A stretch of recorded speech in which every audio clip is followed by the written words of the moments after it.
Right here and now. Oh, now, what are you talking about, Archer? What's got into you folks, anyhow? P.T. Barnum, Brett. You know who P.T. Barnum is, don't you? Well, he said he was in show business. In show business? He is show business. Jenny Lind, General Tom Thumb, half the stars in America owe their careers to him. Yeah? Don't you see, Brett? He was going to come to the theater tonight. He was going to watch us act without us even asking him. Well... And if he liked us, well, there's no telling what would have happened. He might have hired us himself. An actor gets a chance like this only once. To appear before P.T. Barnum. Arch, maybe it's not too late. It is too late. No, listen now. Now, the company is still in town. All we'd have to do is unpack the costumes. The performance has been canceled, Maggie. Then we'll uncancel it. I'll round up the rest of the cast, change your train tickets. Sure, that's it. And you get over to the Opera House. Make sure they haven't let it out to somebody else. Yeah. Oh, no. No, what about an audience? Oh, yes. Well, I tell you, give some of the kids around town passes. They'll spread the word quick enough. Well, now, just don't stand there, Arch. Get moving. Oh, all right, Maggie. Yeah. All right. All right. Well, Maggie, I guess Britt. Britt, now you go and find Mr. Barnum. What? He must be staying in the hotel. The clerk will give you the room number. Well, Tell him we rearranged our schedule again. We're playing Hamlet tonight. But for heaven's sakes, don't let him know it's because of him. Oh. And tell him he won't need tickets. We're saving him the front box. Well, hurry up, Britt, hurry up. Before I make some other plans. All right, sure. All right, Maggie.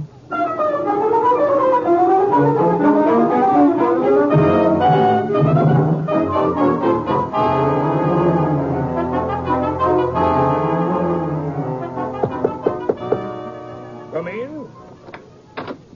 Mr. Barnum? Yes? Oh, hello there. Howdy, my name's Britt Ponsett. I'm glad to meet you, Mr. Ponsett. What can I do for you? Well, my friends, the Plunkets, the Plunkettes, they asked me to find you. Oh? And they've sort of changed their plans. It seems they're going to stay over in Virtue City tonight and give the show. Oh, I see. And they asked me to tell you that they're saving a box for you if you'd care to use it tonight. That's very considerate, Mr. Ponsett. I'd be delighted. Are you with the company? How's that? Are you one of the performers I'm to have the pleasure of watching tonight? No. I'm just a friend. You see. Oh. Well, thank you for delivering the message. Don't mention it, Mr. Barnum. No, don't mention it.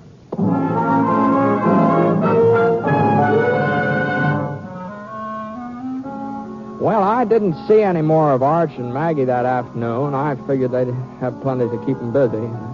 This acting job's about like anything else, I guess. There must be a certain amount of work to it. Anyway, about 7 o'clock, I was up in my room putting on a clean shirt, getting fixed up to go to the theater and watch their play. Hey, man. Hello, Brett. Oh, hello, Arch. Maggie. Well, what's the matter? You're just born under an unlucky star, I guess. Oh? It's my fault. I never should have suggested giving a performance tonight in the first place. Well, what, couldn't you get the Opera House? No, it's available. Well, Mr. Barnum's coming. He told me so himself. Oh, heaven forbid. Well, I thought you were so anxious for him to see you.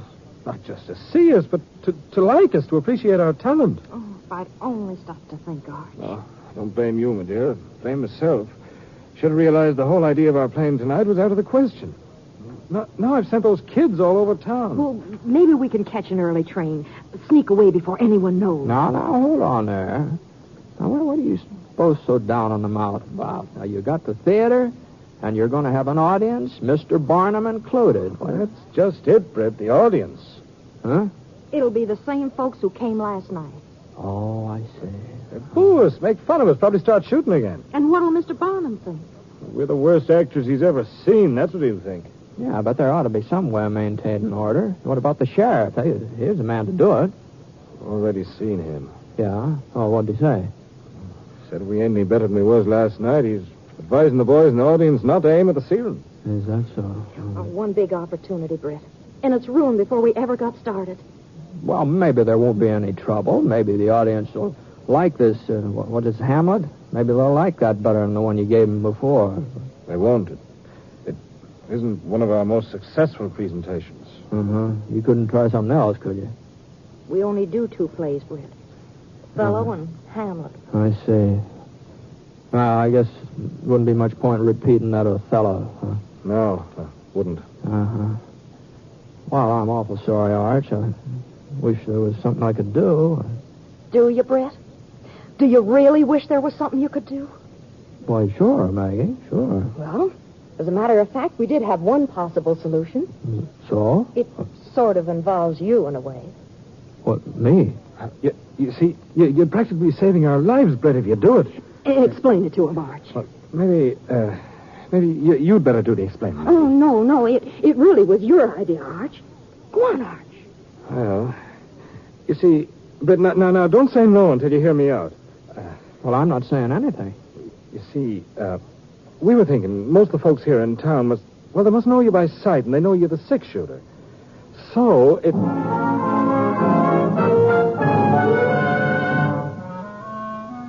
Well, I said no. You can be darn sure of that. And I kept saying it over and over and over again for the next hour and a half. What they were suggesting was just tomfoolishness, that's all. I just had to turn them down, that's all. I just had to do it. And they must have known I wouldn't agree to a thing like that. But no matter how hard I talked, they just talked harder. And being actors, they had strong voices, too, you know.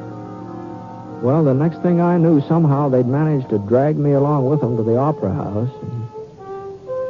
Anyhow, after the piano solo by Thelma Featherhill, the curtain went up and the show got underway. Started out all right, too. Audience seemed to be paying attention. Nobody was creating any ruckus or anything, at least not at first.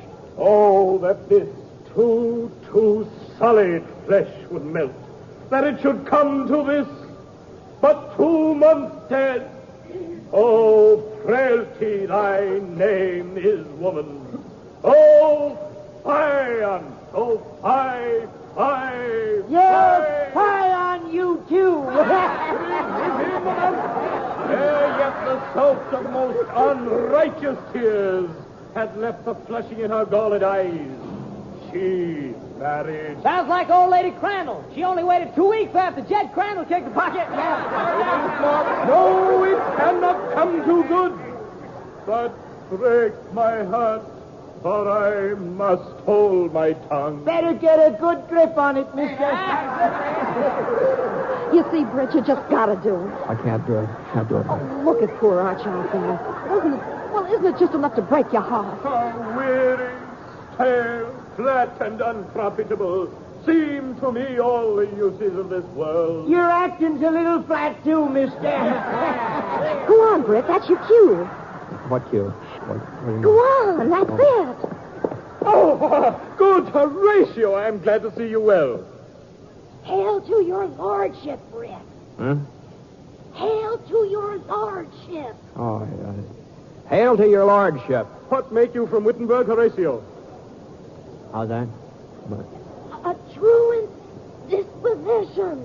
A truant disposition. Clap, get to school, kids. Here comes the truant officer. I will not hear your enemy say so. Nor shall you do mine ear that violence to make it cluster of your own reports against you. No, he's bringing out the report card. Sid, you better take it easy. Huh? Don't you see who that is, that other actor fella? What are you talking about? It's Britt I Ponce. know you are. Ponset, the 6-shooter? You must be crazy. He's staying at the hotel. I seen him this afternoon. Well, what's he doing up there on that stage? He's a friend of them actors. Oh. If I was you, I'd keep my big mouth shut from here on in. That ain't no sword he's wearing under that rig. That's a 6-gun, plain as day.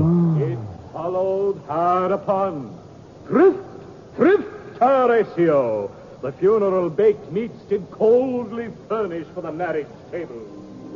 Would I had met my dearest foe in heaven, there I had seen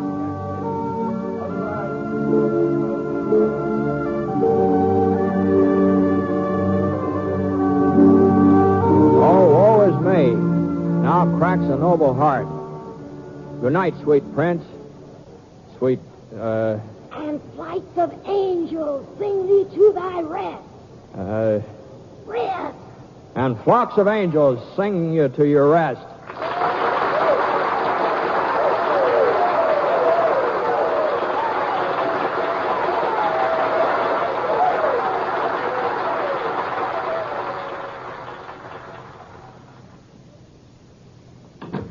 Brett, golly, we can't ever thank you enough.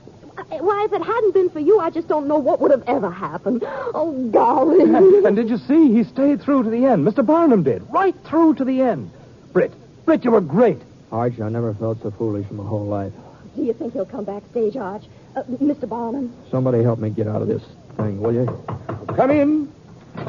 Why, Mr. Barnum? Good evening. I just wanted to drop by and tell you how much I enjoyed your performance tonight. We are most honored, honored. Your future in the theater is assured. And you there, Ponset. Who, me?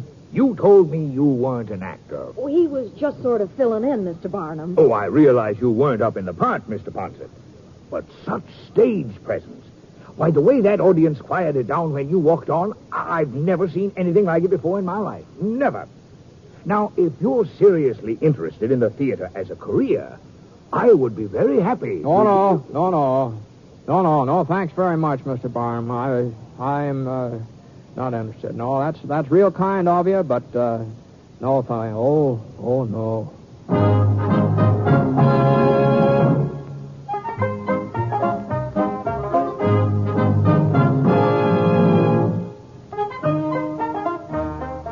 Well, sir, I got out of that theater just as fast as my legs could carry me. Gee, I just don't see how anybody can set out to be an actor. All those people staring at you and that sweat running down the back of your neck. Holy smoke. Worse than any gunfight I'm sure. Of course, that applause, after it was over, that applause, that did sound kind of good. And Mr. Barnum, he's very nice about saying that I had stage presence, whatever that means. I suppose a man could get used to play acting if he had to. It sure is a scary business.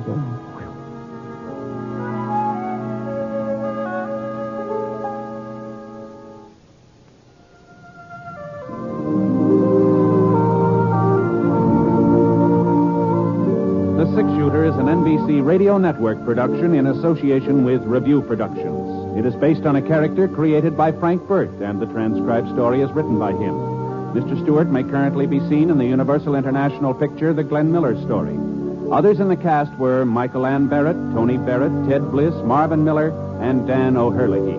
Special music for this program was by Basil Adlam, and the entire production is under the direction of Jack Johnstone. All characters and incidents were fictitious, and any resemblance to actual characters or incidents is purely coincidental. This is Hal Gibney speaking.